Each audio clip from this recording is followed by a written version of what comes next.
But first, our top story tonight, the former Hacienca HealthCare nurse convicted of raping one of his incapacitated patients was sentenced to 10 years in prison today. Yeah, that judge handed down the harshest penalty possible to Nathan Sutherland after his attorneys reached a plea deal with the county prosecutors.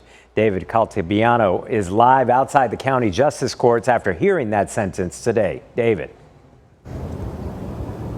Javier, good evening. A lot of people upset with that sentencing, saying that 10 years is not enough for how heinous of a crime this was. But an attorney told us tonight that the prosecution, the judge, has their hand tied with the law of this plea deal. Back to Sutherland, he spoke out in the courtroom today. He expressed remorse towards the victim and talked about his troubled past. The pain, the damages, my refusal to forgive my biological mom has done to others through me. I didn't realize I was capable of such evil, disturbing act. Disgraced nurse Nathan Sutherland given his piece after he was convicted of a heinous crime, raping and impregnating his incapacitated patient at Hacienca HealthCare in 2018. To the victim, I'm sorry. You didn't deserve to be hurt. No matter what was going on in my personal life, and the demons I was fighting. I had no right to put you through that. No words can express how painfully sorry I am. I am sincerely sorry. And to the victim's family, my deepest apologies as well.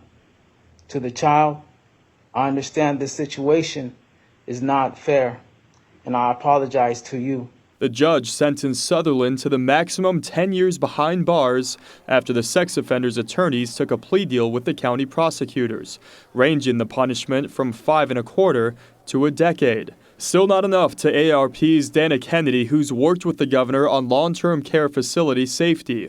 He sexually abused a woman who couldn't even speak for herself and impregnated her and continued to go to work every single day knowing what he did. He knew she was pregnant. So 10 years is not enough for somebody like him. A lot of people are upset because they feel that this is a small amount of time.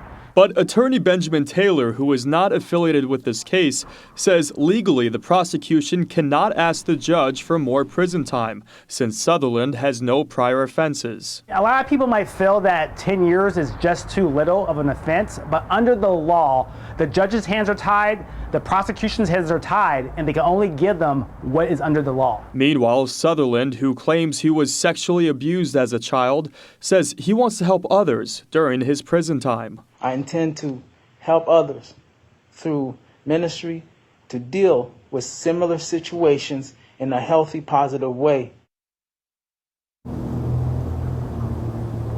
The victim's family did not speak in the court today. You can only imagine how heartbreaking that sentencing was for them. Sutherland will also have a lifetime of supervised probation. He'll also have to register as a sex offender as well as soon as he's released. Yetta.